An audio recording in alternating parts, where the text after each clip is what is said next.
Akuluakulu lero kunali Dan Kuwali. Not only Dan Kuwali, komano Professor, Brigadier, akulu, mabigiro, aku MDF. Lero anali ku Parliament. Nkhani yake mwija. Ndiye kunali kuyankhana mafuso amene kucha. Ndiye kunali madziwa mentality achisitikali. Asitikali chose zaphwekesa bana bake. Ata kuyambisa ndiyo. Anamva kuwawa. Brigadier General, was the late Vice President your friend? Chair, how many times am I gonna respond to that question? Thank you. Yeah, because you are. But I can. Yes, I knew the late Vice President. We played golf together. We were friends right from University of Malawi, Chinsilikali. Yeah, and he's a gentleman who I could call a friend. He attended my induction as president of the Rotary Club of Lilongwe. And just like several other officers in the Malawi Defence Force, he was a friend to several of us. I hope that satisfies your question. Thank you so much, Brigadier General. No, we had to squeeze that out of you, so I'm satisfied. But why would you like to find out that point, if I may ask, if I'm allowed to push back the question? Because it looks like it's of much interest to you, Honorable Member. Now, Brigadier General, because I'm the one asking questions, you are not the one asking questions to the committee. So you follow my questioning. So I've asked this question, I'm going to the next question. So I think those are the matching orders. You are a witness, you answer the questions. We ask you the questions. Is that okay?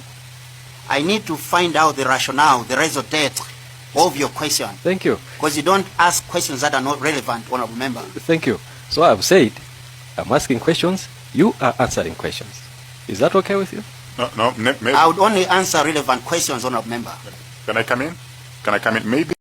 By the way, tikumudziwa kali Mr Khad, okay? Mr Khad wakaya kuchula dzina la mkulu amene. Kulichula kuti Dan Kuwali. Dan Kuwali anapanga kuti anapanga plan. Dan Kuwali ndi chief wa opanga like policy, kupanga ma strategy, kumaso ma plans, okay? Ku MDF kucha. Chief big. Then Mr Khad ati bongolingo, right? Amalito kwachula dzina kuti Dan Kuwali blah blah kuyankhola zambiri mbiri. Ndi brigadier ujali kumfusa mafuso kuja wapereka warning, like wachenjeza kuti amenewo tindi kuthekera kuabweretsa nkuapanga, komanso awuzaso komiti kuti zimene akupangazo ife tinde makolo athu, tinde azibale athu, kumapanga spread message yoti waphaku anapha chanchana, zimene izozo zimapanga affect. So mwethandize kwafuza anthu amene kwakugera anthu amene wawo. Nde apa ndikupatsani video Mr Khad akuyankhula za Dan Kuwali, then kumapitoko ndikupatsani video ya anu akewo akuchenjeza sopano nkhani yokhuzana ndi amkulu amene. Actually message imene imapita kwa amene imapita kwa amene Mr Khad kuti asamale ali ndikuthekera kumpanga nkhani yake chifoti akufalitsa nkhani zoti iwowa anapha magulu. So guys, thank you so much. Malawi and cameras. Ikhala no video yanga yomaliza on my events amene achitika. Now, Malawi ndakhala ndikukuwuzani kuti Dan Kuwali anamupha Chilima. Umamuda Dan Kuwali wewe. You don't like that guy. Nobody know. Dan Kuwali killed his friend. Chilima anapedwa, masterminded by the people close to him. One of those people, Dan Kuwali. I am making allegations.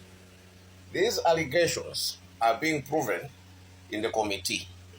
That minister said he reported to Dan Kuwali. Dan Kuwali is the one who manufactured the narrative.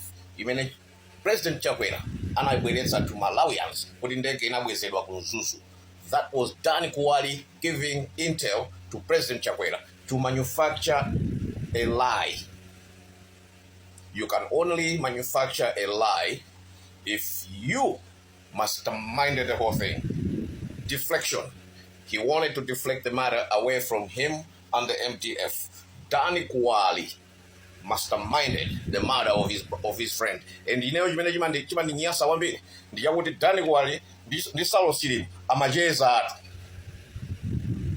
Ndipozo wazine ndikaenda zenzanga jina Alan ni mtata. Alan is my friend.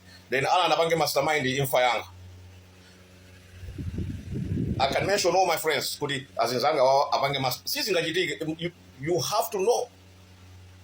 Saulo Chilima uja. Ana apangirwa surround ndi my enemies amwe. Mene kuendera committee kungoti I don't like mene akupangira akufusira wota nyamilandu mafunso ake. You know?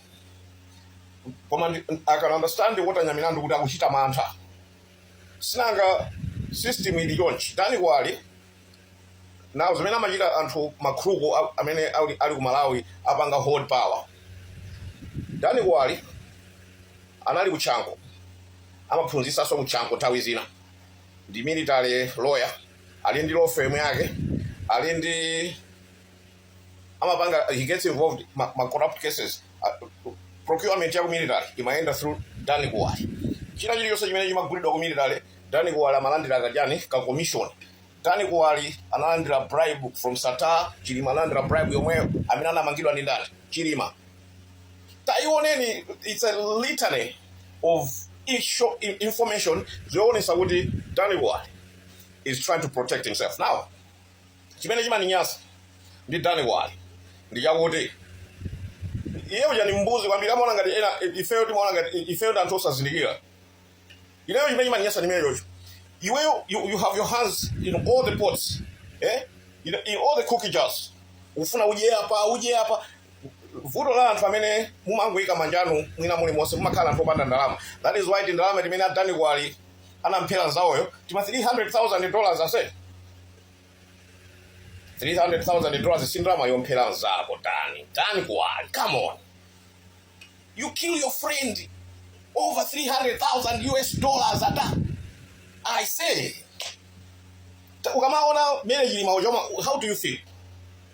When you look at Mary Chilima iwe Dan Kuwali, how do you feel? Ukamaona mwana wa Saulo Chilima uja, how do you feel? Iwe basi kumangwenda ndikanzako kabeni wandawanda kaja basi kwe kama vala ngari ka gay kena kabeni wandawanda kama zola kadolo ndimene makhalira basi bazola ngati ma socialite, you motherfuckers. Anthu opusa ino. Kupha Chilima say your friend. You mastermind the death of your own friend. Basi ndo waenda bataoni baja. Wazonesa wewe ngari. Niga, ulibe nzero. Wazikundikira ma degree lawo kupita kuchango makaphunzisa ngati you are enlightening people. You are not. And people amandoza kuti you're not even a good lecturer. You are not. But you force yourself to be out there, to be an intellectual. You build a portfolio. Behind the scenes, you are killing people. It's a Jekyll and Hyde situation. In the day, you are this man of the community. In the night, you are a serial killer. Danny, that's who you are. Jekyll and Hyde. You masquerade yourself. You are the duty, you know. He's a community guy, the lawyer, alikuchanko, akuposita, aliku military. Behind the scenes, you are taking bribes from a mwenye. Tingrama, inayo nduozi, inayo kiza. Ndima menya deal. Mwina so about 2 weeks. Nitawi menya dollar menya legitimately. 300,000 menya wapela Chilima. Legitimately. We menya nitapanga dollar menya so fast. Thinking. Sinida pe muntu wosa paso muntu ya. And uzaone sese. Uli kose kumeno ungapile. Sukamva kuti chiza anapha muntu. Olo wapanga ndeu ndi anthu. Timango khadi ma cases he did it. that ngono anthu mangopanga speculate because we don't commit those crimes. We are not involved in those things. If any hustlers timagwira ntchito tikaimenya line ija timapanga madiru timakhala ife ineyo nimata kukhala mu boardroom ya Kia Motors chapa ndikumvera the big players, the big ballers that people that are moving the economy ndikumakhala ineyo ndikumamvera nawo ma decisions opanga move millions and billions of dollars ine ndikukuza izi zifanya kuti zandinyasa pano ndende kubwera poyera. I'm pointing at you kuti iweyo Dani Kuwali unamupha Chilima. You masterminded the whole thing. Iweyo ndamene ufunika umangidwe. Ene ndikuze wotanya milandu ndi gulu lanu. If you don't, at least pakali panopa, Dani Kuwali is the biggest suspect in the murder of Saulos Chilima. Komano yeye mujila mata even wotanya milandu akujila mata akamafusa panga manta, you can tell kuti he's scared because ngati military led by Dani Kuwali ikumapanga assassinate my leaders. Who part of vice president still into Joti, you have to take it lightly. Muntu kupanga assassinate ngati mina lipita mtali couch. Titakumapanga disagree lipita mtali. We can disagree the generals.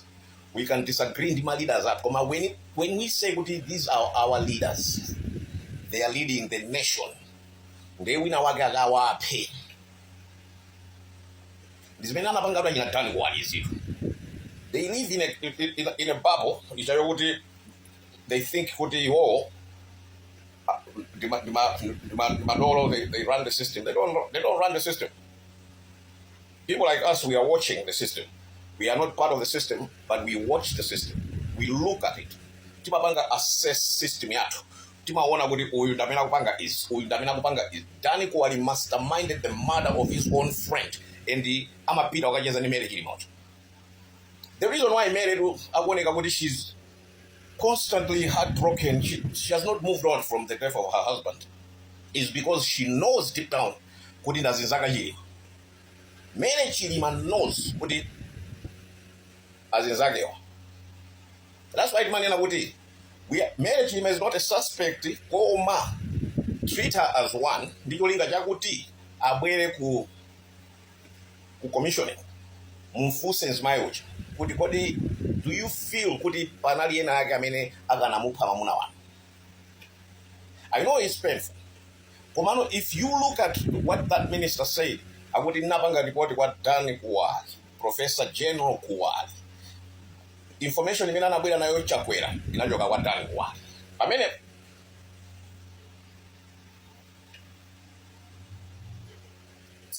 there are some conspiracy theorists, Chair, who are spreading false rumors, allegations, Chair, which are serious, that some of us actually murdered our colleagues. Chair, I would respectfully request that you need to find a way of stopping this, because it is the mandate of your committee, Chair, that will establish what happened. In as much as personally we have other means of getting these individuals to book, but we need your support, Chair, because spreading false rumors, we have mothers who are advanced in age, we have children who are young. You said the late former vice president is a friend. The widow is still around. The children, they know us as uncles. So, Chair, to allow unpatriotic citizens to be spreading false rumors, it is not okay. I sincerely request for your support. Chair, some of us have fought twice as hard to make the names that we have today. For somebody to destroy other people's names just because they are high on cocaine, that shouldn't be allowed, Chair. My sincere apologies for being emotional, but I had to say, Chair, We are all patriotic citizens. We are all law-abiding citizens. Please support. Please help.